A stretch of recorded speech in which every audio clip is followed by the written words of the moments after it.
Bonjour tout le monde, je me présente, Patrick Hardy, je suis associé chez GTI Canada, une petite firme qui vous offre des services conseils en technologie de l'information. Et le titre de ma présentation aujourd'hui, c'est en 2017, est-il encore possible de sauver des coûts en impartissant vos activités TI? La réponse c'est oui, fait qu'on peut arrêter ça là tout de suite. Alors, sérieusement, avant d'aller plus loin, on va définir 3 termes clés dans la question, soit sous-traiter, la gestion informatique et les coûts. Je commence par la gestion informatique. Vous en doutez, vous êtes sûrement ici pour entendre parler de la gestion, de l'impartition de votre infrastructure, donc tout ce qui est vos serveurs, vos postes de travail, le support informatique que vous offrez à vos utilisateurs, la réseautique, etc. Mais j'en profite également pour parler d'impartition rapidement de la gestion de vos logiciels. Très connu dans les grandes entreprises, hein, les CGI de ce monde, ils font ça depuis longtemps, faire de l'impartition en termes de développement de logiciels, mais maintenant accessible également aux PME. Donc, ça vous permet de faire une meilleure planification de votre maintenance, de vos coûts et des améliorations que vous voulez faire à vos logiciels. Mais aujourd'hui, on va parler principalement de gestion d'infrastructure. Si on regarde maintenant la sous-traitance, il y a 3 grandes familles de sous-traitance. La première, c'est le bon vieux consultant. Vous avez un besoin spécifique, le consultant y arrive, répond aux besoins, il s'en va. L'enjeu qu'on a avec ça, c'est évidemment, c'est un engagement qui est très limité. Hein. La personne, elle arrive, elle repart. Donc, tout le savoir-faire reste avec cet individu-là. Pas nécessairement de sentiment d'appartenance à votre organisation. Il vient, il repart. Ensuite, vous avez des projets. Par exemple, vous avez une messagerie de courriel qui est très désuète. Votre ressource à l'interne, elle la connaît sous le bout de ses doigts. Elle est très, très bonne dans l'exécution et dans la maintenance de cette technologie-là. Vous devez la mettre à jour. Votre ressource à l'interne ne connaît pas nécessairement les nouvelles versions, les nouvelles technologies.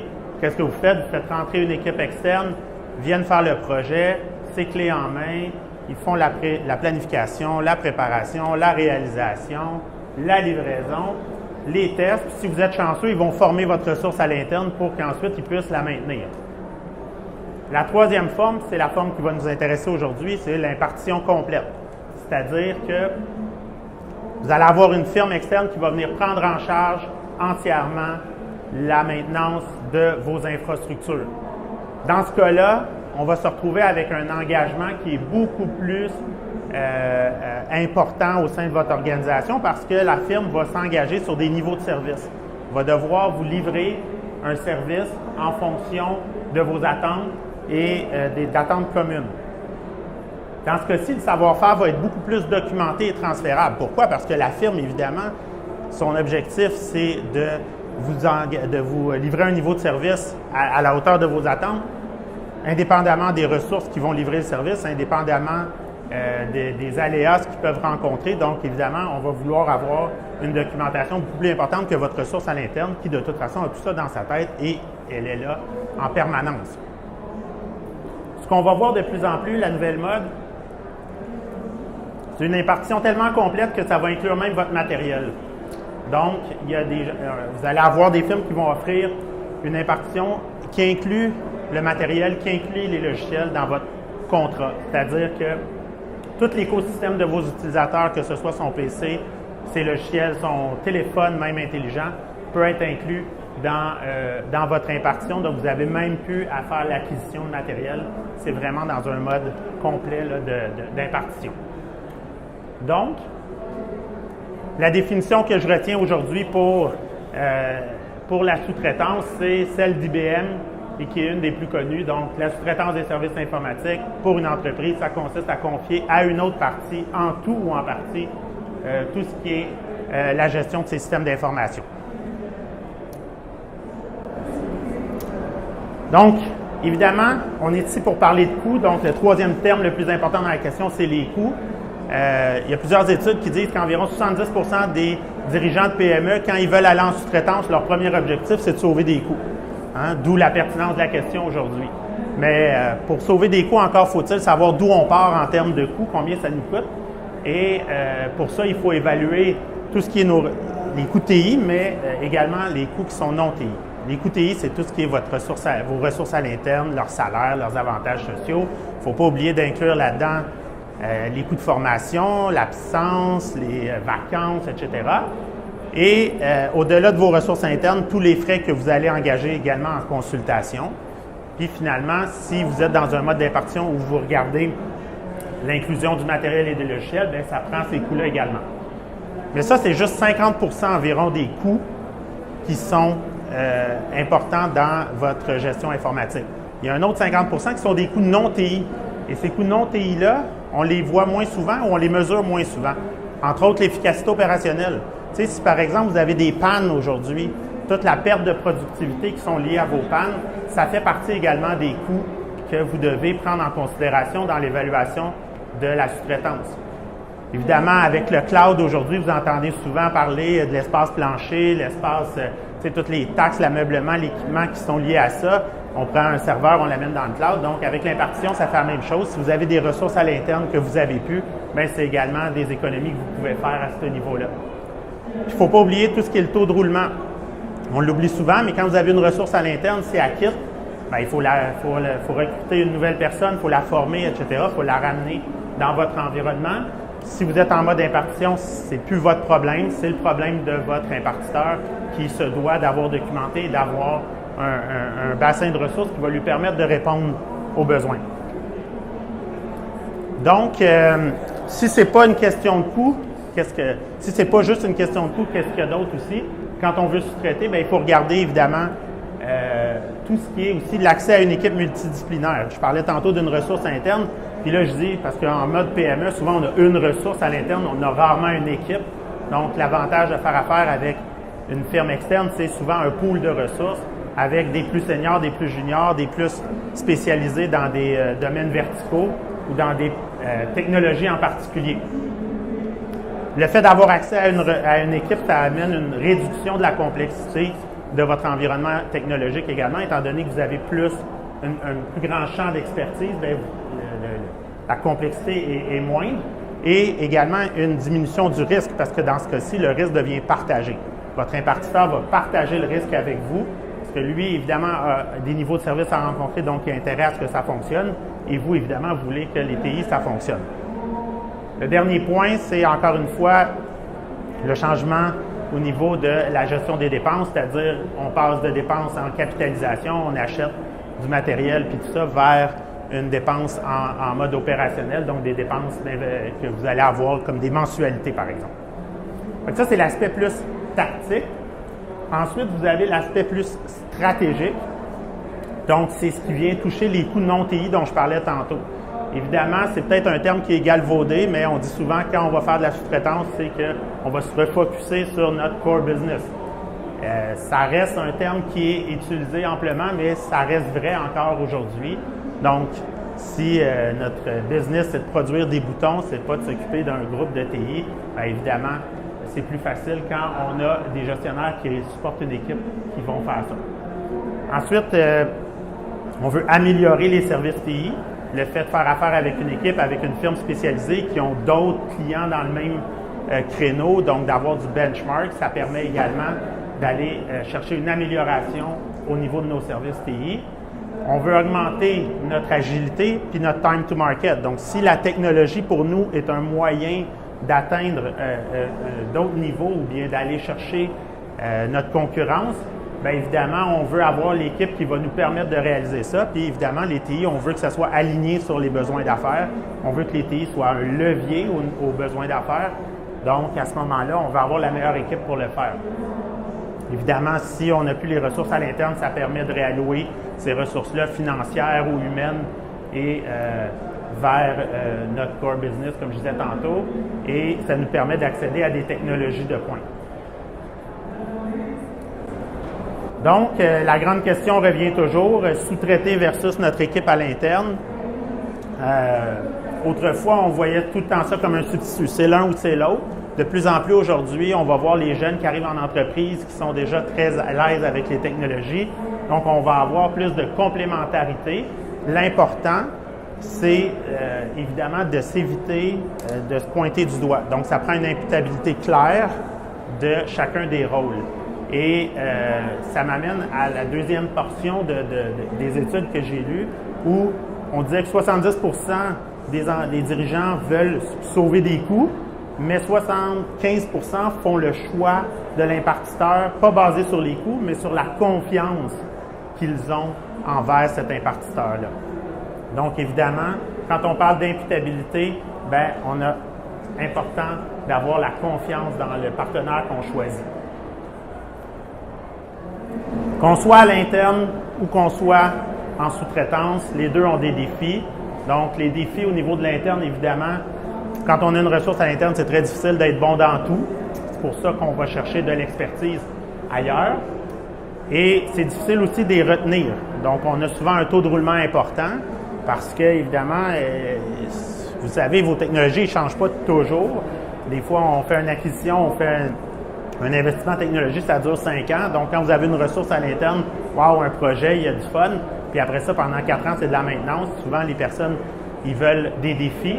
Donc, à ce moment-là, on a des difficultés de rétention. Puis ça nous amène des fois des dépenses imprévues parce que, ça peut arriver même qu'on va se créer des projets pour se garder occupé.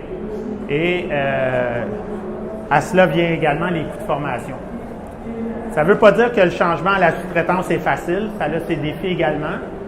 Le premier défi qui est le plus important, puis celui qu'on rencontre le plus souvent, c'est le changement de paradigme. Vous passez d'avoir une ressource qui est là à l'interne, il s'en vient, il vient vous aider, à avoir un service qui souvent va être externe. Tu sais, selon la taille de votre organisation, ça va être un service qui va être externe, donc vous allez avoir moins de présence sur place. Donc ça demande une adaptation de vos ressources, de vos utilisateurs, pour ensuite être capable de vivre avec ça. Puis c'est là que les niveaux de service et les temps de réponse vont être très importants. Donc, l'impact aussi au niveau des ressources humaines sur l'externalisation, ça peut avoir aussi un impact sur leur façon de travailler. Si avant, ils étaient habitués de se lever puis d'aller voir la personne versus devoir appeler, envoyer un email, ouvrir un billet. Alors, à ce moment-là, il faut gérer ce changement-là également à l'interne. Le point ensuite qui vient le plus déranger les dirigeants, puis c'est là encore une fois que le terme de confiance dans le choix du partenaire est important, c'est qu'on a on a l'impression d'avoir une perte de contrôle ou une perte de la confidentialité lorsqu'on fait affaire avec un membre de l'externe de notre organisation. Mais encore une fois, je le répète, et j'utilise le terme partenaire avec choix, c'est-à-dire que quand on choisit un partenaire pour faire son service TI, c'est quelqu'un qui doit nous aider dans l'atteinte de nos objectifs d'affaires et donc quelqu'un qui doit être aligné avec notre stratégie, donc il faut lui faire confiance et c'est important là, de ne pas penser qu'on va avoir une perte de contrôle, mais qu'au contraire, on s'en va là ensemble. Donc, bâtir une relation de confiance puis avoir un partenariat qui va être gagnant-gagnant. Donc,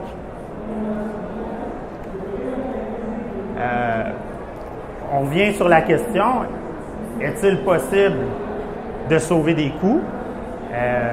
La réponse c'est oui, mais il ne faut pas s'attarder juste aux coûts directs. Il faut vraiment s'attarder à tous les coûts qu'il y a autour de ça. Donc, tous les coûts qui sont liés à votre efficacité opérationnelle. Faites juste prendre l'exemple. Si, par exemple, vous avez des pertes de productivité, vous avez, je ne sais pas moi, 25 employés à 50 000 chaque, vous allez voir que ça revient à peu près à 4 000 par jour de perte de temps, donc ça va vite. Ça, c'est juste en salaire. Imaginez dans tout ce que vous pouvez également perdre comme au niveau de votre stratégie d'affaires et vos besoins d'affaires. Donc, avant si vous voulez réussir en fait votre projet d'impartition, il n'y a pas juste les coûts, c'est vrai, mais si vous voulez sauver des coûts, il faut se baser sur certains points et certains éléments clés qui sont importants. Le premier qu'on recommande toujours, c'est de commencer par un audit ou un diagnostic. Prenez le temps de faire venir quelqu'un de l'externe qui va venir voir votre infrastructure actuelle, qui va venir voir vos ressources à l'interne. Est-ce que vous faites bien les choses? Est-ce que votre organisation de la technologie, votre gouvernance des technologies d'information est alignée sur vos besoins d'affaires aujourd'hui, ou bien est-ce que c'est des projets qui sont par-ci par-là et qui n'ont pas de lien entre eux? Est-ce que vous avez des risques de sécurité, des risques pour votre image de marque? Donc, c'est important de faire le tour de tout ça avant même de vous engager dans un mode d'impartition parce que souvent, ça vous permet d'avoir l'heure juste sur où est-ce que vous vous situez actuellement. Puis, souvent, ces diagnostics-là vont vous permettre également de savoir vers où vous devez aller. Et à ce moment-là, vous pourrez décider si votre équipe interne ou si aller en sous-traitance peut répondre à vos besoins de façon plus dynamique et à moindre coût. Je le disais tantôt, faire le choix d'un bon partenaire, c'est très important. Ça prend quelqu'un qui va vous aider à travailler plus intelligemment. Ça prend quelqu'un qui va être capable de vous suivre dans votre croissance, de vous suivre dans vos réalisations d'affaires, de comprendre votre organisation et pas seulement quelqu'un qui parle TI. Donc, c'est important d'avoir un mix dans la relation, quelqu'un qui peut comprendre votre réalité d'affaires, puis en même temps amener un service TI qui va amener vos réalisations d'affaires à un autre niveau. C'est important pour vous aussi d'assigner quelqu'un à votre impartiteur qui est stratégique dans l'organisation. Si vous prenez une personne que son rôle est seulement de gérer quelques trucs à l'interne, puis qui n'a aucune idée de votre stratégie d'affaires, puis que c'est cette personne-là qui gère votre impartiteur, ça ne fonctionnera pas. Parce qu'évidemment, on veut que votre impartiteur soit aligné sur votre stratégie d'affaires et donc, on veut que votre impartiteur connaisse votre stratégie d'affaires. Donc, si sa personne contact n'est pas à même d'être bien aligné avec votre propre stratégie, évidemment, votre impartiteur ne pourra pas également être aligné avec votre propre stratégie. Alors, ça va être très important de lui assigner une personne qui va bien connaître vos stratégies d'affaires et qui va être capable de prendre des décisions. Lorsque arrive le temps d'aller à gauche ou à droite, votre partenaire TI va vous conseiller sur les meilleurs choix, mais à vous ensuite, en tant qu'entreprise, de dire, ben moi, parce que je m'en vais là, je pense que le choix que vous me recommandez d'aller à droite est le meilleur. Et ça vous prend également un engagement sur les temps de réponse et sur les disponibilités parce que si c'est seulement pour remplacer votre ressource de la même façon qu'elle le faisait, bien, vous n'avez aucun gain. Donc, évidemment, si vous voulez avoir des gains en termes de coûts et en termes d'efficacité opérationnelle, c'est très important d'obtenir un engagement ferme de la part de votre partenaire. Donc, on parle beaucoup de coûts, mais évidemment, il faut parler de qualité. C'est toujours le cas où, au-delà de la réduction de coûts, bien, il faut rechercher l'optimisation du rapport qualité-prix. Puis, c'est la même chose dans l'impartition. Quand vous allez sous-traiter vos services TI, très important, encore une fois, de s'assurer d'avoir une qualité au niveau de votre besoin d'affaires et s'assurer que les TI, vous les voyez comme un conducteur de développement d'affaires et non comme un centre de coûts. C'est très rare, en tout cas, moi, ça ne m'est pas arrivé souvent où ce qu'on voit que moins cher égale meilleur, là. Alors, on a beau dire on veut économiser des coûts, mais en même temps, il faut voir l'ensemble de ce qu'on va obtenir et l'ensemble de ce que notre impartiteur peut nous apporter. Warren Buffett le dit toujours dans ses investissements, mais ça s'applique un peu partout. Hein? Le prix, c'est ce que vous allez payer, mais la valeur, c'est ce que vous allez en ressortir. C'est là que la relation d'affaires que vous allez avoir avec vos impartiteurs, le fait de bien choisir des expertises qui vont répondre à vos besoins vont vous aider. La beauté de la chose, c'est qu'aujourd'hui, plus besoin d'être une grande entreprise pour faire affaire avec un impartiteur qui peut nous amener plus loin, avec un impartiteur qui peut nous offrir des services de grande entreprise, mais à l'échelle d'une PME. C'est devenu accessible à tout le monde alors, et à toutes les PME. Alors, je vous invite à y penser parce que ça fait partie des objectifs que vous pouvez rencontrer avec une sous-traitance aujourd'hui. Si vous avez des questions, n'hésitez pas à venir nous voir. Merci.